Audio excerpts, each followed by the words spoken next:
Okay, this is a beer that was given to me by a friend of mine in work, whose name's Colin. Hopefully he'll be watching this, because I said I'll give him a shout. Excuse me, I think I've got a burp coming. Yeah. Anyway, it's from the Shepherd Neame Brewery. I'm sure it's Shepherd Neame, is it? Yeah. And I'm looking forward to trying it because it's one I've never heard of. The thing about Shepherd Neame, they've got about 1,000 beers out, and they're a pretty steady brewery. There's nothing that that they've produced which has been overly horrible. You know, there's a few weak ones amongst them. There's a couple of really nice ones, but on the whole, they're very, easy to drink. But now and again they do a couple of really quirky ones, like Tapping the Admiral. I really loved that. I thought it had some really unique flavours. It reminded me of a bit of an Innocent Gun. If you ever see that in the shop, give it a try. It's well worth it. Also the Dragonfire, I loved that. That was really nice. Spitfire, I love Spitfire anyway. Yeah, there's loads. I mean, I could go on. But anyway, I think this is a seasonal. He picked this one up for me. It only cost him £1. £1. That's how much it cost for a bottle of beer. And it's called Warlocks Broth. Wow. Look at that. Lovely. Right, let's see if there's any info on here I can give you. It says, I'm assuming this is a Halloween brew, but these beers last ages. Double, toil and trouble, fire, burn and cauldron bubble, eye of newt and toe of frog were not used in this magical brew. That didn't rhyme. The master brewer used his mystical charm, waved his magic wand and turned the malt and hops into a spellbinding ale for Halloween. This wicked beer will cast its spell on you. Bloody hell, so it is a Halloween beer. He's a cheapskate, my mate Colin. I bet this is only a quid because it was going out of date. There's nothing on here. Nah, I'm only joking, Cole, if you're watching. Thank you very much. Anyway, 4%. That's your sort of atypical ABV for a Shep. Nice cap. Whoa.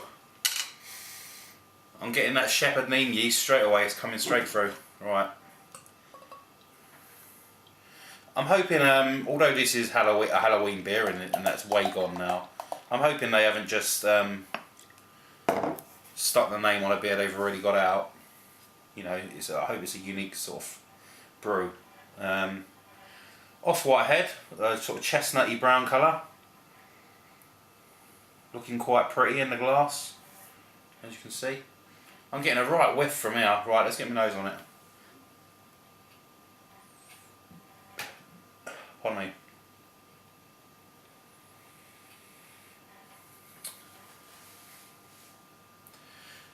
Right, I'm getting this.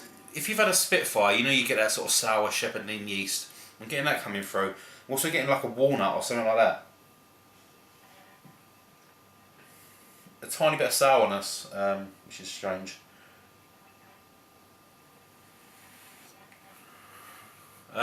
Almost like a brown bread.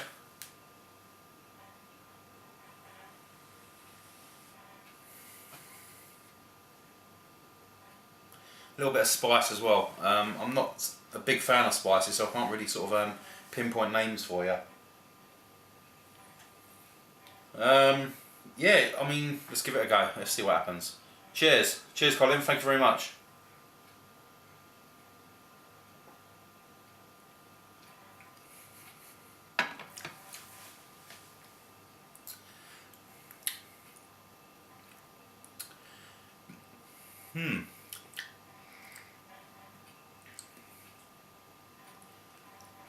Oh, I'm not too sure about that aftertaste. So another go.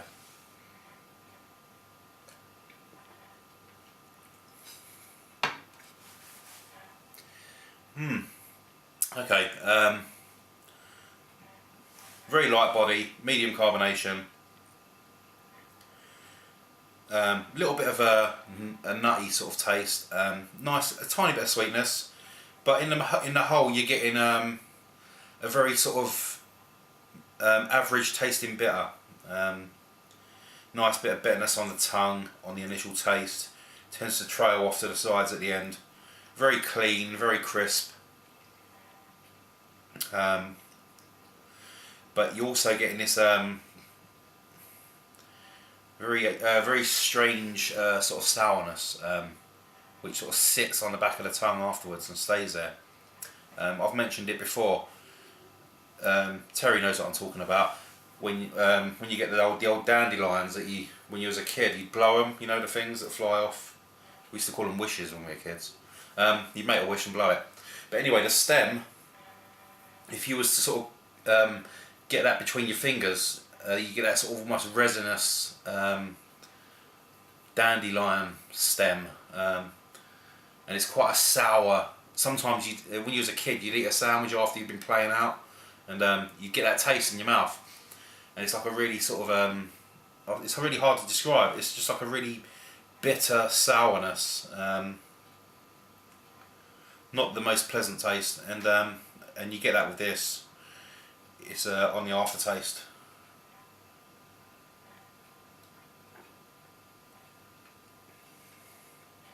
But other than that, it's a very safe tasting bitter.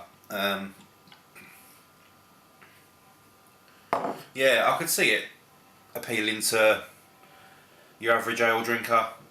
You know, someone who's just getting into it, who's just walked in, because these are available in some of the cheaper supermarkets down there for, like you say, £1 a bottle or £1.20 a bottle. You know, they want to try it, they see the name, think it looks a bit quirky, take it home, give it a drink.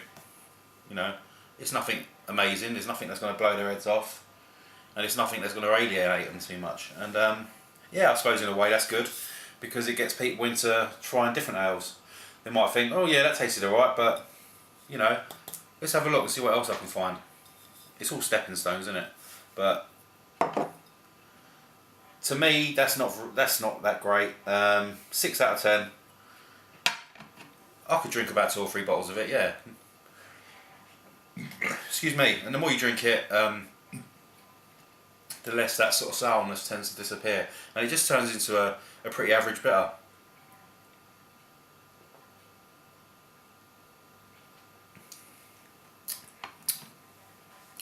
Yeah, it's not bad. Anyway, so there you have it, Warlocks Broth.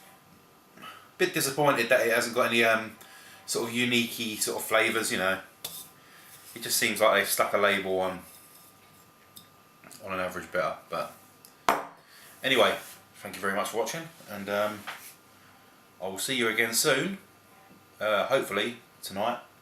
It's my second beer tonight. As I've said, I haven't got many in tonight because I've been working so long hours, and I've sent out quite a few beer mails this month. Well, 1 or 2 and a couple of Christmas presents. So I'm a bit bereft. So I'm hoping on the kindness of, I'm sort of relying on the kindness of others, or popping up to the local co-op and getting a couple of cheap beers. But anyway, we'll see. So I'll be putting up a helpline number if you want to donate any beers to me. I'll see you guys soon. Urban Viking Ale Review. Cheers!